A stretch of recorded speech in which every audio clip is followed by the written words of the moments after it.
체온에 대한 질환들은 굉장히 많은데요. 네. 그 전에 제가 한 가지만 여쭤볼게요. 네. 혹시 왕 아나운서님은 열이 많은 체질이신가요?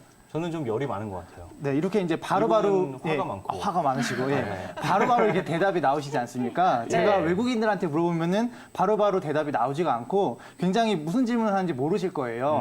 그만큼 이렇게 열과 냉증 이런 것들에 대해서는 한국 국민들이 한의사하고 친숙하기 때문에 많은 걸 알고 있는데요. 이런 것들이 한의학에서는 진단 기준이 되고 치료 목적이 됩니다. 그래서 아까 질문하셨던 게 어떤 증상들이 나오냐고 말씀을 하셨는데 대표적인 게 이제 상열증이 있습니다. 얼굴 위로 열이 오르는 증상인데요. 얼굴 위로 열이 올라서 화끈거리고 땀이 나고 그다음에 다한증이라 그래서 땀이 나서 이제 주체할 수 없어 냉면만 먹어도 땀이 나시는 분들이 있어요.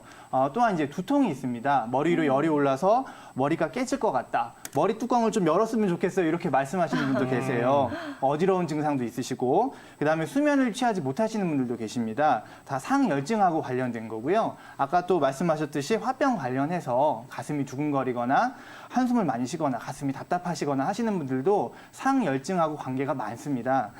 또한 이제 열증이 있다면 냉증이 있겠죠. 냉증 같은 경우는 대표적인 게 이제 수족 냉증입니다. 수족 냉증인 경우는 팔다리 이제 순환이 안 되는 경우인데요. 대표적인 게 이제 우리 몸통은 뿔이고 팔다리는 가지입니다. 그래서 이제 뿌리에서 가지로 순환이 안 되는 경우가 있을 수가 있겠고 아니면 몸 자체에 양기가 부족해서 되게 좀 이렇게 마르고 건강하지 못한 분들이 양기가 부족해서 팔다리 순환이 안 돼서 생기시는 분들이 계십니다. 그래서 이제 소화기 질환이라든지 수족 냉증이라든지 어떤 자궁 질환들이 냉증하고 관련이 있는 것 같습니다. 네. 많은 방법들이 있습니다. 네. 많은 방법 그 중에서도 중에서 중요한 것만 좀 알려주시죠. 중요하고 또 손쉽게 할 수 있는 걸 말씀드리겠습니다. 아까 그 박소연 원장님께서 말씀하신 반신욕이 참 좋고요. 그다음에 근력을 키워서 하는 운동도 좋습니다. 근육량이 크면은 기초대사량이 올라가니까요. 그다음에 할 수 있는 게 일광욕입니다. 몸을 따뜻하게 하는 방법 중에서 일광욕을 하면은 우울증이나 어떤 불면증도 좋아지고 비타민 D 합성도 좋아지는 것뿐만 아니라 몸을 따뜻하게 하는 방법이 되고요.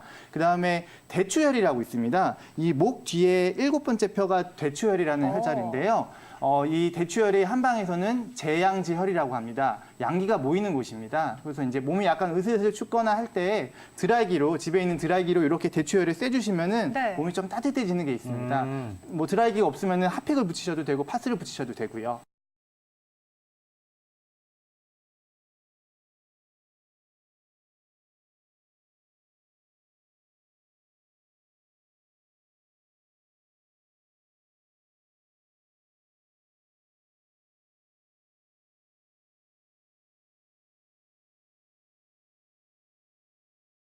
이 정상 범위를 벗어났을 때 제일 극단적인 것만 말씀드릴게요. 두 가지잖아요. 낮아지거나 높아지거나. 그렇죠. 낮아지는 경우는 대부분 이제 물에 빠진 거 생각하시면 돼요. 물에 빠져서 허우적대다가 운 좋게 떠 있더라도 이제 점점 저체온증으로 죽는다고 하잖아요.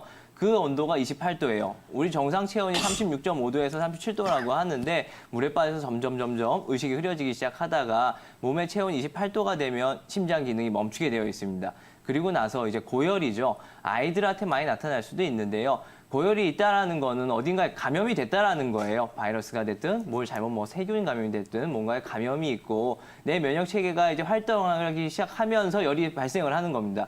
근데 38도, 39도라고 해서 요즘 너무 극성맞게 그때 미리 해열제를 쓰기도 하는데 그럴 필요 없고요. 40도로 보고 40도가 만약에 72시간 그거 오르락 내리락 하면서 72시간 안 넘어가면 괜찮아요. 그럼 크게 걱정하실 필요가 없는데 40도가 됐고 이게 72시간이 넘어가면 그때부터는 뇌가 네. 녹는 겁니다. 뇌에 이제 단백질이잖아요. 뇌 단백질이 변성이 되기 때문에 그때부터는 좀 전문적인 치료를 받으셔야 됩니다.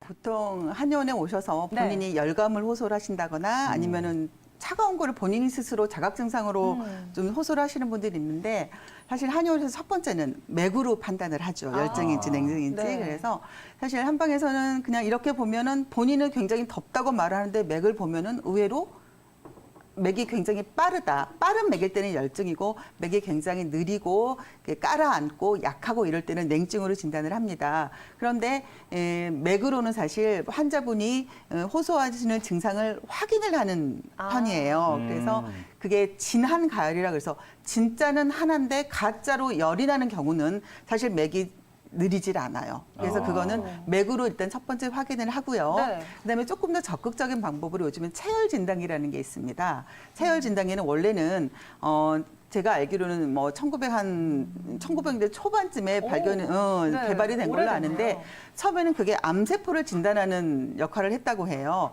암세포가 있으면 그게 이제 염증이 많이 있고 세포가 다르기 때문에 네. 그쪽의 체온이 높아지는 어떤 그런 암을 진단하는 기계로서 체열 진단기가 있었는데 네. 요즘에는 한의원이나 어떤 일반 병원에 가시면 체열 진단기를 갖고 계시는 분이 있으세요. 보면은 일단 열분포를 보면 확실히 이게 열증일 때는 빨간색으로, 네. 그다음에 좀 한증일 때는 파란색으로 저 그림에서 조금 더 보시면 뚜렷하고 정확하게 알 수 있겠네요. 네네네. 그래서 체열 진단을 하다 보면 정확하게 알 수가 있고 저 사진에서 보면은 손 같은 경우는 오른쪽 손은 굉장히 끝에까지 빨갛게 네, 잘 순환이 맞아요. 되는데 왼쪽 손은 굉장히 파랗게. 파랗네요. 네네. 저런 경우는 왼쪽 손에 굉장히 차갑고 저리고 이런 증상을 호소를 하실 겁니다. 지금 빙 아나운서께서 네. 화병은 있는데 손발은 차다고. 두 가지 다 가지고 있는 거죠? 네네네. 그게 두 가지 가지고 있는 게 그런가요? 당연합니다. 왜냐하면 화라는 게 이게 잘 순환이 돼야 되는데 화가 이쪽으로 몰리면 상대 쪽은 반대쪽은 차가워지겠죠. 그래서 아나운서께서는 네. 화는 끄고 이 아래쪽은 따뜻하게 해주는 그런 치료를 받으셔야 돼요. 그래서 네. 일단 한방에서는 열증을 치료하는 것은 아까 제가 화병에서 브리핑을 해드렸듯이 그런 여러 가지 방법이 있고 냉증에서는 사실 아랫배 뜸을 뜬다거나 아니면 반신욕을 한다거나 근데 반신욕을 하실 때 고온에서 짧게 하시는 것보다는 저온에서 오랫동안 규칙적으로 하시는 게 좋습니다.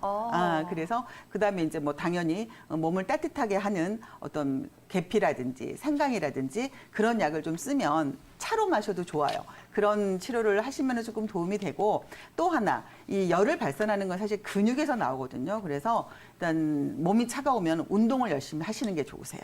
근육량을 늘리는 근력 운동을 꼭 네. 하셔서 몸을 따뜻하게 하고 화는 일단 끄시고 몸은 따뜻하게 하는 치료를 동시에 하셔야 될 것 와. 같습니다. 그렇군요. 네.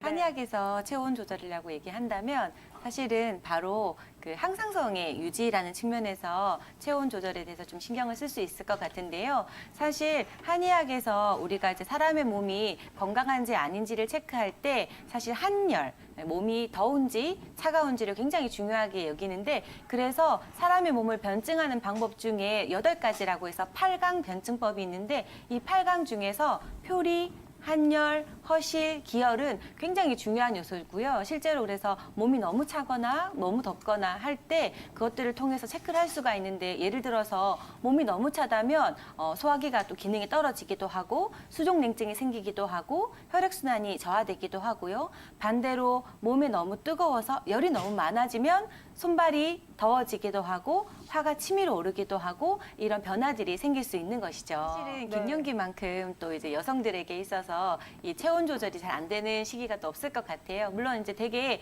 이 절기마다 혹은 이제 그 과정마다 여자들이 굉장히 이제 충격을 많이 받게 되지만 특히나 폐경기가 되면 소위 말해서 이제 수족냉증, 굉장히 손발은 너무 차고 냉한데 가슴으로는 화가 끌어올라가지고 누워 있으면 잠도 안 오고 열은 열대로 뜨고 마음은 붉어지고 등줄기로 땀은 훅훅 오르고 이게 사실은 이제 상열 하한이라고 하는 건데요. 사실은 이제 저희 박소연 원장님께서 화병하실 때 잘 설명을 해주셨는데 갱년기가 되면 에스트로겐이라는 호르몬이 좀 많이 떨어지잖아요. 그러면 내 몸의 항상성을 유지하는 호르몬이 많이 결핍되기 때문에 그때만큼은 이제 정말 이렇게 온도 조절이 잘 안 되는 거죠. 그리고 또 하나 이제 갱년기에 또 갑상선 질환들이 많이 생기는 게 이 갑상선 질환, 갑상선도 또 우리 몸의 일종의 보일러로서 온도 조절 장치거든요. 이 온도 조절 장치가 제대로 작동이 되지 않다 보니까 위쪽으로 너무 열이 많이 치솟고 아래쪽은 아주 발이 차고 냉하고 혹은 가슴이 한 번씩 열이 훅훅 오르는데 통제가 안 되고 이런 증상들이 많이 나타나니까